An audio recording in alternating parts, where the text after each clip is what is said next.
Thank you for taking a moment to learn about this 5E lesson on soil compaction and vehicle mobility. The goal of the lesson is to tie together research that I conducted at the Krell Research Laboratory in New Hampshire with the national science, math, and engineering standards. In the lab, researchers are working to make vehicles lighter, more agile, and more mobile in soils that can be quite unpredictable in frozen regions. Students who complete these activities will have an opportunity to act as geologists, geotechnical scientists, and engineers to design vehicles that will perform well in unpredictable soils. This brings us to the ground beneath our wheels, a critical connection. Our activity of driving and building significantly impacts soil, a vital and dynamic system. When we compact soil, we change its essential properties, specifically the spaces for air and water. Our goal is to investigate these soil properties, understand how human activity causes compaction, and then use engineering designs to create a vehicle that can perform effectively on both loose and compact ground conditions. This middle school lesson gives students a hands-on, real-world exploration of soil compaction and its impact on Earth systems. Throughout these lessons, students will have opportunities to use scientific vocabulary, analyze human impacts on soil, apply mathematical concepts to scientific data, and at the end of the 5E sequence, use scientific knowledge in the engineering design process as they build a vehicle and construct explanations about their learning throughout the process.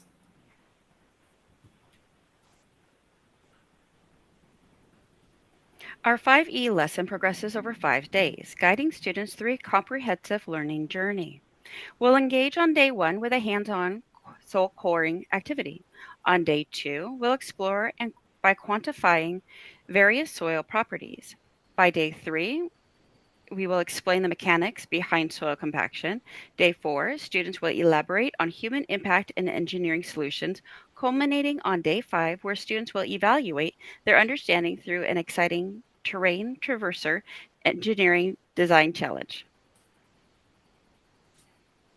On day 1, the students will engage in a soil coring activity. Soil coring is used by scientists and engineers to figure out the makeup of the area they wish to construct upon. This is important because they need to know if the area will withstand the stressors they will be applying when they use the land. This fun and easy activity allows students to experience what soil coring is like and helps them understand that what is visible on the surface is not always what is beneath the surface. After geologists take a core sample of soil, they continue the process of analyzing it by determining its soil properties. In day 2, the students will take on the role of geotechnical scientists, testing the porosity and permeability of soil samples. These tests begin with an observational and texture analysis of the soil samples. Then students move on to pouring water through the samples to learn more about pore space and soil structure. During this exploration, the students run a series of tests that allow them to measure the density and estimate the porosity of soil samples they are sampling. They apply math to calculate density and porosity, and then use the results to predict how the soil would behave beneath a vehicle, or in a construction site. These activities give students a better understanding of the soil composition as they move on to the next lesson. As students move on to day 3, this phase of the 5E lesson has them apply the knowledge that they gain from soil coring and porosity to then learn how soil compaction occurs. Students will make cloud dough, a very simple material made from flour and baby oil that behaves like some soils when compacted. Once they've made cloud dough, students will run a series of tests to see how a vehicle is able to move through the soil, and they will go through a process of compacting the soil to improve mobility. After running multiple tests, students will do some calculations to learn more about the volume and density of soils and how that changes through the process of compaction. On day 4, students will dive into a gamified online simulation to apply what they've learned. They will get to design their own vehicle by choosing a body and wheels, then test it out in a quick game.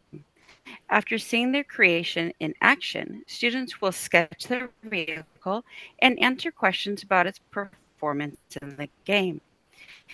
We'll then bridge this virtual experience to the real world, exploring impact with different road services.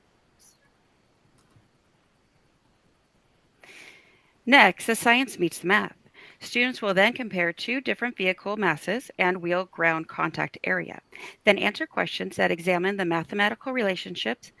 Then the students will answer questions that draw directly from their observation and experiments from the previous day's labs. The culmination of this unit is an engineering design build that allows the students to design, build, and test their own recycled prototype vehicle to effectively traverse the different soil conditions the vehicle might encounter. This activity can be set to be completed quickly in one class period or to be spaced out over several class periods, and encourages the student teams to work through all the steps of the design process to arrive at their end solution prototype and present it to their clients, their classmates. Now that you have an overview of the lesson, we'll take a moment to tie it back to the research scientists in the Carol Research Facility are doing. Researchers who specialize in ice adhesion, vehicle tread, tire design, geotechnical work such as analyzing soils, and geological work such as predicting the depth of soil and its compaction using seismic data are all working together to improve the mobility of vehicles used in Arctic regions. This work improves the agility of vehicles so soldiers are able to move quickly and safely across vast regions. These regions often have unpredictable soils and very little cover. By participating in these lessons, your students will take on the role of many of the scientists who work in this laboratory and do this work on a daily basis. Thanks for taking a moment to learn more about our lesson, and we hope that you use this lesson with your students and have positive results.